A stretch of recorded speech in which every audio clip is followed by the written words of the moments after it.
الحمد لله نحمده ونستعينه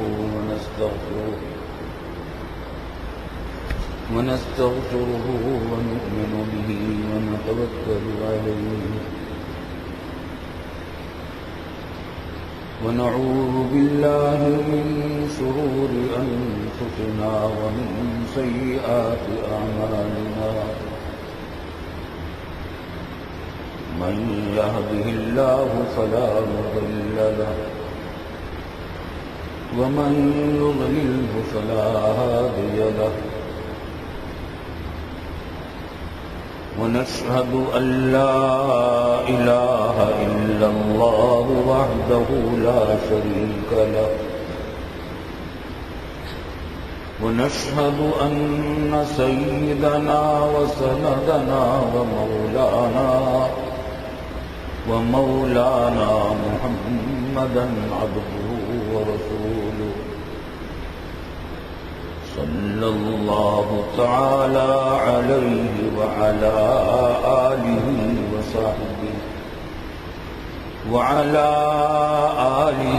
وصحبه أجمعين وسلم تسليما كثيرا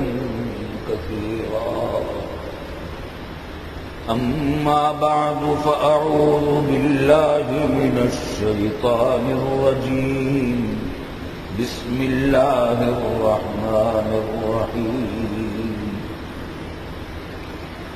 إن أول بيت وضع للناس للذي ببكة مباركا وهدى للعالمين فيه آيات بينات مقام إبراهيم ومن دخله كان آمنا ولله على الناس حج البيت من استطاع إليه سبيلا ومن كفر فإن الله غني عن العالمين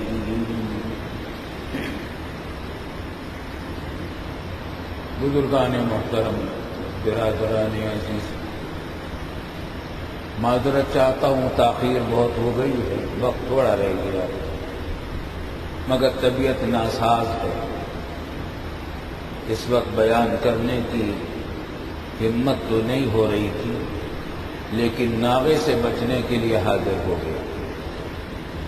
دعا بھی فرمائیے اللہ تعالیٰ صحت بھی دے، توفیق بھی عطا فرمائے۔ پچھلے جمعہ کو حج کے سلسلے میں گفتگو ہم نے شروع کی اور عرض کیا تھا کہ اسلام کے 5 ارکان میں سے ایک بہت اہم رکن حج بیت اللہ۔ سب سے پہلا رکن شہادتین ہے، لا الہ الا اللہ محمد رسول اللہ، زبان سے اس کا اقرار، دل سے اس کا یقین، یہ پہلا رکن ہے اسلام کا۔ اور دوسرا رکن نماز ہے، 5 وقت کی نماز۔ تیسرا رکن زکوٰۃ، سال میں 1 مرتبہ۔ چوتھا رکن رمضان کے روزے، اور 5واں رکن یہ حج بیت اللہ ہے۔ ہر رکن اپنی عظمت ایسی رکھتا ہے کہ اس کو بیان کرنا آسان نہیں۔ حج بیت اللہ بھی وہ عظیم الشان رکن ہے کہ اس کے فضائل بھی بہت ہیں، مسائل بھی بہت ہیں، اس کی تاریخ بھی بہت ہے۔ قرآن کریم نے جو آیتیں میں نے اس وقت پڑھی ہیں، ان آیتوں میں سب سے پہلی آیت یہ ہے کہ ان اول بیت وضع للناس للذی ببکۃ مبارک۔ سب سے پہلا گھر دنیا میں، اس پوری دنیا میں، ان اول بیت وضع للناس، جو بنایا گیا لوگوں کے لیے، صرف وہی ہے جو مکہ مکرمہ میں. بکہ عربی زبان میں مکہ بھی کہتے ہیں، بکہ بھی کہتے ہیں. بکہ بھی مکہ کے ناموں میں سے ایک نام. قرآن نے یہاں بکہ کا لفظ استعمال کیا ہے. للذی ببکہ مبارک، سب سے پہلا گھر اس جہان میں، اس دنیا میں جو لوگوں کے لیے مقرر کیا گیا وہ گھر ہے جو مکہ مکرمہ میں، بیت اللہ شریف. سب سے پہلا گھر. عام طور سے مشہور یہ بات ہے، اور واقعہ بھی اتنا تو ہے، کہ بعد میں تعمیر حضرت ابراہیم علیہ السلام نے اس کی تعمیر جدید کی تھی، لیکن اس کی ابتدائی تعمیر سب سے پہلے بعض روایات سے تو معلوم ہوتا ہے کہ آدم علیہ السلام سے بھی پہلے فرشتوں نے تعمیر کی تھی اس کی. اور لیکن دوسری روایات سے معلوم ہوتا ہے کہ سب سے پہلی تعمیر حضرت آدم علیہ السلام نے کی ہے اور اس کا حج بھی کیا ہے. اس وقت سے یہ سلسلہ چلا ہے. اس کائنات، اس دنیا کی آبادی کا سب سے پہلا گھر بیت اللہ شریف ہے. اس کی عظمت کا اندازہ آپ اس سے کیجیے، جس کی تعمیر آدم علیہ السلام نے سب سے پہلے کی اس دنیا کے اندر، جب فرشتوں نے اس سے بھی پہلے کی. پھر یہ عبادت گاہ بنا رہا. انبیاء کرام آدم علیہ السلام کے بعد جو آئے وہ بھی اس کا حج کرتے رہے،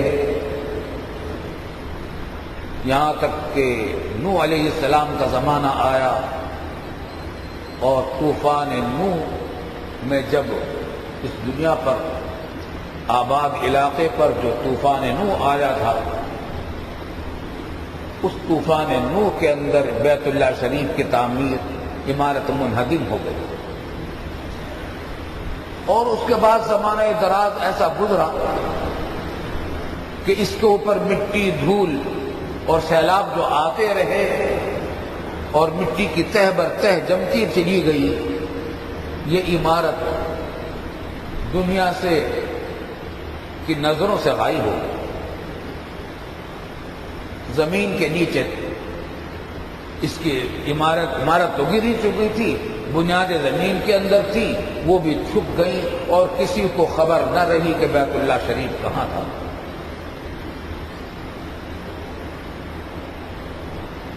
یہاں تک کہ حضرت ابراہیم علیہ السلام کا زمانہ آیا، اور ان کی تاریخ بھی بہت ہی عجیب و غریب ہے، ایمان افروز بھی ہے، سبق آموز بھی ہے، سراپا امتحانات اور آزمائشوں کی زندگی ہے. حضرت ابراہیم علیہ السلام عراق میں پیدا ہوئے تھے، بابل کے رہنے والے تھے، جہاں بادشاہ نمرود تھا. باپ بت پرستی میں مبتلا تھے، پوری قوم بت پرستی میں مبتلا تھی، بادشاہ بھی بت پرستی میں مبتلا تھا. قرآن کریم نے وہ واقعات ذکر کیے ہیں. ان کے جو مکالمے ہوئے ہیں اپنے قوم کے لوگوں سے، خود اپنے والد سے، آزر سے، بہت سمجھایا ابراہیم علیہ السلام نے ان لوگوں کو کہ باز آ جاؤ بت پرستی سے. عبادت کے لائق صرف وہی ذات ہے جس نے اس کائنات کو پیدا کیا ہے. لیکن ان کے مقدر میں ایمان اور ہدایت نہیں تھی. یہاں تک کہ ابراہیم علیہ السلام نے کہا کہ اگر تم نہیں مانتے تو پھر میں چھوڑ کر چلے جاتا. سورہ مریم میں یہ واقعہ پورا مذکور ہوا قرآن کریم. اور یہاں سے ہجرت کر کے تشریف لے آئے سرسبز شاداب علاقوں میں آ کر رہے. پھر طویل داستان ہے وہاں کے بادشاہ کے ساتھ کیا گزری، وہاں کے لوگوں کے ساتھ کیا گزری. 80 سال سے بھی زیادہ عمر ہو گئی تھی، کوئی اولاد نہیں تھی، بڑھاپا آ گیا تھا. تمنا تھی کہ کوئی اولاد مل جائے. تو دعا کی ابراہیم علیہ السلام نے، اور اللہ رب العالمین نے وہ دعا اس طرح قبول کی کہ 80 سال سے زیادہ عمر ہو چکی تھی، بیٹا اسماعیل علیہ السلام اللہ نے عطا فرمایا، ہاجرہ کے بطن سے، ہاجرہ کے پیٹ سے۔ آپ اندازہ کیجیے، جس کو 80 سال کی عمر میں پہلی اولاد ملی ہو بیٹا، اس کا لاڈ پیار، اس کی محبت، اس کی شفقت، اس کے دل میں اس کا کیا حال ہوگا، اور جس ماں کے بدولت وہ بچہ ملا، اس ماں سے کیا محبت ہوگی، اس بیوی سے کیا محبت ہوگی۔ ماں بابل میں وہ آتش نمرود کا واقعہ پیش آ چکا تھا، سخت ترین ابتلا اور آزمائش تھی، آگ میں ایک جہنم تیار کیا گیا تھا گویا کہ اس کے اندر پھینکا گیا تھا، پھر اس میں سے اللہ تعالیٰ نے سلامتی کے ساتھ نکالا تھا۔ بابل سے اس سرسبز و شاداب علاقے میں آئے، مصر اور شام وغیرہ کے علاقے میں اللہ نے بیٹا عطا فرمایا، ابھی دودھ پیتا بچہ تھا، چند مہینے عمر تھی، حکم آیا، براق آیا، براق، وہ جانور جو حضور صلی اللہ علیہ وسلم کو لیلۃ المعراج میں آسمانوں پر لے کر گیا تھا، وہ براق بھیجا اللہ تعالیٰ نے، جبریل امین ساتھ آئے اور کہا کہ چلیے، کہا کہ کہاں کہ پتہ چل جائے، اور بیوی کو بھی لے لیجیے، بچے کو بھی لے لیجیے۔ اللہ کا یہ نبی جس نے ہر آزمائش میں بے چون و چرا اللہ کے ہر حکم کی اطاعت کی تھی، اپنی بیوی اور چند مہینے کے دودھ پیتے بچے کو لے کر براق پر سوار ہو گئے، اور براق وہاں سے روانہ ہوا اڑتا ہوا۔ راستے میں صحرا بھی آئے، خشک پہاڑ بھی آئے، سرسبز و شاداب علاقے بھی آئے۔ جب کوئی سرسبز و شاداب علاقہ آتا تو جبریل امین سے کہتے ابراہیم علیہ السلام یہاں اتر جائیں، کہا کہ نہیں، آپ کے لیے حکم آگے ہے۔ یہاں تک کہ وہ علاقہ آ گیا سرزمین عرب کا، جہاں بعد میں مکہ مکرمہ کا شہر آباد ہوا۔ اس وقت یہ وادی غیر ذی زرع تھی، قرآن کریم نے اس کا ذکر کیا، ایک وادی تھی، میدانی علاقہ تھا پہاڑوں کے بیچوں بیچ، جہاں زراعت نہیں ہوتی تھی، نہ ہو سکتی تھی۔ ایسا لقدق صحرا، ایسے لقدق خشک پہاڑ، ایسے لقدق خشک اور بنجر زمین، اس کے اندر یہ 3 آدمیوں کا قافلہ اتر گیا۔ اللہ اکبر! آزمائشیں ہیں، آزمائشیں بھی معمولی انسانوں سے نہیں لی جاتی، عظیم انسانوں سے لی جاتی، انبیاء کرام سے لی گئی ہیں۔ سب سے زیادہ آزمائشیں انبیاء کرام علیہ السلام سے لی جاتی ہیں، اور ابراہیم علیہ السلام تو انبیاء کرام کے باپ دادا ہیں، کیونکہ بعد کے جتنے انبیاء کرام دنیا میں آئے سب انہی کے اولاد میں تھے، تمام، حتیٰ کہ تاجدار دو عالم سرور کونین صلی اللہ علیہ وسلم۔ یہ تیاری تھی، اندازہ کریں کس بات کی تیاری تھی۔ حضرت صلی اللہ علیہ وسلم کی اس سرزمین میں تشریف آوری کی تیاری ہو رہی تھی۔ یہاں آ کر یہ قافلہ اترا، بے آب و گیا سرزمین میں، نہ کھانے کو کچھ، نہ پینے کو کچھ، نہ پہننے کے لیے کوئی اور سامان، نہ سب چھپانے کی کوئی جگہ۔ دودھ پیتا بچہ ہے، بیوی ہے، شوہر ہے۔ ابراہیم علیہ السلام وہاں سے نکلے اور براق واپس چلا گیا، جبریل امین علیہ السلام بھی واپس چلے گئے۔ کوئی آبادی دور دور تک نہیں، کوئی پرندہ تک نہیں ہے، زندگی کے آثار نہیں ہیں، پانی کا کوئی نام و نشان نہیں ہے دور دور تک، پرندہ بھی کوئی نظر نہیں آتا۔ پرندہ بھی تو ایسی جگہ نظر آتا ہے جہاں آس پاس میں کہیں پانی ہو۔ ابراہیم علیہ السلام نکلے اپنے بیوی اور بچے کے کھانے پینے کا کچھ سامان تلاش کرنے کے لیے کہ کوئی درخت، کوئی پودا، کوئی چیز کھانے پینے کی مل جائے جس سے میں ان کا کام کروں، ان کے سر چھپانے کی کوئی جگہ بناؤں۔ جا رہے تھے تلاش کرتے ہوئے، ادھر ادھر دیکھتے ہوئے، اس کے بعد پھر سیدھے ہو لیا، ادھر ادھر بھی نہیں دیکھتے، چلے جا رہے ہیں۔ ہاجرہ نے جب یہ دیکھا کہ اب کچھ دیر پہلے تک تو ادھر ادھر دیکھتے ہوئے جا رہے تھے، چیزوں کو تلاش کرتے جا رہے تھے، اب تو ناک کی سیدھ میں چلے جا رہے ہیں۔ جب دیکھا کہ دور نکل گئے تو آوازیں دی، آواز کا جواب نہیں دیتے۔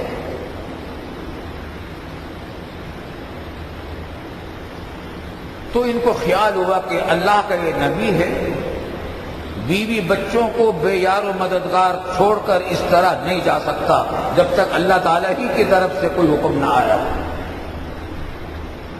تو آواز دے کر کہا کہ آپ ایک بات بتا دیجئے کہ اگر آپ کو اللہ نے ایسا حکم دیا ہے کہ آپ ہمیں چھوڑ کر چلے جائیں تو پھر ہمیں بھی تسلی ہے، پھر اللہ تعالیٰ ہماری حفاظت خود کرے گا، مگر آپ ہمیں بتا دیجئے۔ اس وقت مڑ کر آواز دی اور کہا کہ اللہ نے مجھے یہی حکم دیا ہے کہ میں واپس چلا جاؤں۔ یہ اللہ کا نبی اسی طریقے سے اپنی بیوی اور بچے کو چھوڑ کر جہاں سے آیا تھا واپس روانہ ہو گیا، پیدل ہی روانہ ہو گیا۔ اب اندازہ کیجئے مکہ مکرمہ سے شام کا علاقہ، مصر کا علاقہ ایسا ہے کہ اگر اونٹ پر، تیز رفتار اونٹ پر سواری کی جائے تو کم از کم 1 مہینہ لگتا ہے۔ چلے گئے۔ اب یہاں رب العالمین نے جو انتظامات کی طویل داستان ہے، بچہ پیاس سے، بھوک سے تڑپ رہا، ماں کی چھاتیوں میں دودھ نہیں رہا، پانی کی تلاش میں ہاجرہ نکلتی ہیں، پہاڑ صفا پر چڑھی، دور تک دیکھا، پانی کے آثار نظر نہیں آئے، وہاں سے اتری، پھر اتری تو بچہ نظروں سے اوجھل ہو گیا تو دوڑی، یہاں تک کہ جب بچہ نظر آنے لگا پھر پہاڑ پر چڑھ گئی، مروا پر، وہاں سے دیکھا کہ کوئی پانی کے آثار نظر آئے، نہیں ملے، پھر اتری، نیچے جب اتری تو پھر بچہ نظروں سے اوجھل ہو گیا، پھر دوڑی، دوڑ کر پھر دوبارہ سوا پہاڑ پر چڑھی۔ اس طرح 7 چکر لگائے صفا اور مروہ کے درمیان۔ اس پردیسی ماں نے، جس کو بچے کی ماں کی مامتا کا اندازہ ہم کر نہیں سکتے، ماں ہی کر سکتی ہے، وہ دیکھ رہی ہے کہ میرا بچہ ایڑیاں رگڑ رہا ہے، بھوک کے اور پیاس کے مارے بے تاب تھی۔ 7ویں چکر پر جو دیکھا تو دیکھا کہ اس کے پاس کوئی چیز ہے، اس کے پاس کوئی موجود ہے۔ جا کر دیکھا تو وہاں جبریل امین آئے ہوئے تھے، وہ رخصت ہو گئے، اور جہاں ایڑیاں رگڑی تھی اسماعیل علیہ السلام نے، وہاں سے زمزم کا چشمہ پھوٹ پڑا۔ وہ چشمہ زمزم کا، ایسا چشمہ کہ دنیا میں اس کی نظیر نہیں، اس پانی، چشمہ پھوٹ پڑا، وہ زندگی کا سامان بنا، ان کی بھی زندگی کا سامان بنا۔ ایک قبیلہ بنو جرہم کا پانی کی تلاش میں سرگردان تھا، سو پورے عرب میں پھر رہا تھا، اس نے ایک پرندے کو دیکھا، ٹٹیری کو، کہ اڑتی ہوئی چلی جا رہی ہے، اس نے سمجھ لیا کہ پانی کی طرف گئی، وہ تلاش کرتا ہوا یہاں پہنچا تو دیکھا کہ پانی کا ایک چشمہ ہے جس کی مینڈ بنا رکھی ہے عورت نے، ایک خاتون ہے، ایک بچہ ہے، ان کی اجازت سے یہ قبیلہ وہاں رہنے لگا۔ یہ بنو جرہم کا قبیلہ تھا، یہ پہلی بستی تھی مکہ مکرمہ کی. اس طرح یہ مکہ مکرمہ کی پہلی بستی کا آغاز ہوا. آگے داستان ہے تو قرآن نے کہا ان اول بیت وضع للناس للذی ببکۃ مبارکہ. پھر یہیں آ کر ابراہیم علیہ السلام ہر سال آیا کرتے تھے. ایک سال یہاں آئے ہوئے تھے تو حکم ہوا کہ بیت اللہ تعمیر کیجیے. نشانات غائب تھے. فرشتوں نے آ کر بتلایا کہ یہاں سے کھودیے، بنیادیں نکل آئیں گی. آدم علیہ السلام کے زمانے کی چنانچہ مٹی ہٹائی گئی، کھدائی کی گئی تو وہاں سے وہ بنیادیں نکل آئیں جو حضرت آدم علیہ السلام کے زمانے کی بنیادیں. ان بنیادوں پر باپ اور بیٹے نے ابراہیم اور اسماعیل علیہ السلام نے بیت اللہ کی تعمیر جدید کی، جس کا واقعہ بھی سورہ بقرہ میں قرآن نے ذکر کیا. باقی باتیں انشاءاللہ اگلے جمعہ کو. وآخر دعوانا الحمدللہ رب العالمین. ایک ضروری اعلان سماعت فرمائیے کہ دارالعلوم میں ایک نظام تو تعلیم کا چل ہی رہا ہے، درس نظامی، عالم علماء بنانے کا، ایک الحمدللہ محقق علماء تیار کرنے کا. تقریباً 17 سالہ نصاب ہے جس میں طلبہ جہاں رہتے ہیں اور دن رات پڑھتے ہیں. اللہ کے فضل و کرم سے پھر وہ عالم دین بنتے ہیں. مزید تحقیق کرنی ہوتی ہے، وہ پی ایچ ڈی کا درجہ ہوتا ہے. تخصص فی الافتاء، کئی تخصصات ہیں، وہ ان کے علاوہ تخصص ہوتے ہیں 2 سال کے اور 3 سال کے. ایک نظام تعلیم ہمارے یہاں چل رہا ہے جدید عصری علوم کا، ہیرا فاؤنڈیشن کے نام سے. اس میں کنڈر گارڈن سے بچوں کی تعلیم ہوتی ہے اور آگے پروگرام آگے تک اس کو لے جانے کا ہے. فی الحال اس کا میں میٹرک تک کا 6ٹھی جماعت تک کی تعلیم ہو رہی ہے. ہر سال 1 جماعت یا 2 جماعتوں کا اضافہ ہو رہا ہے. یہ انگلش میڈیم ہے. یہ بھی کئی سال سے الحمدللہ بہت تیز رفتاری سے کام کر رہا ہے. مگر پھر بھی یہ تو ان لوگوں کے لیے انتظام ہے جو باقاعدہ تعلیمی زندگی گزارنے کے لیے کسی تعلیمی ادارے سے وابستہ ہوتے ہیں. لیکن عوام لوگ جو جن کو بیچاروں کو شروع سے کوئی دینی تعلیم نہیں ملی، کوئی ملازمت کرتا ہے، کوئی مزدوری کرتا ہے، کوئی تجارت کرتا ہے، ایسے حضرات کے لیے بھی ایک نصاب بنایا گیا ہے. اس نصاب کا نام ہے دراسات دینیہ. یہ کورس پڑھایا جاتا ہے اور یہ بھی دارالعلوم میں الحمدللہ پچھلے سال بھی ہوا تھا اور تقریباً 2-3 سال سے جاری ہے. اس میں داخلے جاری ہیں، آج کل داخلے ہو رہے ہیں اور 18 شوال، آج 17 شوال ہے، کل شام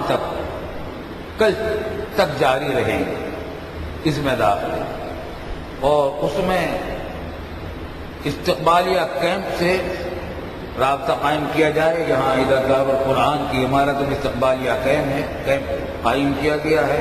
صبح 8 بجے سے 12 بجے تک اور شام کو 3 بجے سے 5 بجے تک وہاں داخلہ فارم حاصل کیے جا سکتے ہیں. اور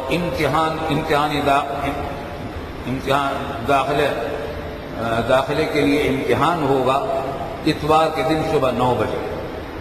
فارم کل تک مل جائیں گے، کل شام تک، اور پرسوں کو امتحان داخلہ ہوگا. داخل اس میں ان لوگوں کو کیا جائے گا جنہوں نے قرآن کریم ناظرہ صحیح تلفظ کے ساتھ پڑھا ہوا، پہلے سے پڑھ رکھا ہو، صحیح تلفظ کے ساتھ قرآن کریم ناظرہ، اور کم از کم مڈل پاس لوگ ہوں، لکھنا پڑھنا جانتے ہیں. ایسے حضرات کو داخل کیا جا سکتا ہے اور استقبالیہ کیمپ سے وہ حضرات رجوع کریں. تعلیمی دوران یا روزانہ شام کو 6 بجے سے رات کو 10 بجے تک ہو. شام کو 6 بجے سے رات کے 10 بجے تک، جس کا مطلب یہ ہے کہ مغرب اور عشاء کی نماز بھی یہی دارالعلوم میں پڑھنی ہوگی. جن حضرات کو اس میں دلچسپی ہو ان کے لیے بڑا اچھا موقع ہے۔ ششماہی امتحان دارالعلوم لے گا 6 مہینے کے بعد، اور سالانہ امتحان وفاق المدارس جو ہمارے دینی مدارس کی، پورے ملک کے دینی مدارس کی متفقہ تنظیم ہے وفاق المدارس، اس کے تحت امتحان ہوگا سالانہ۔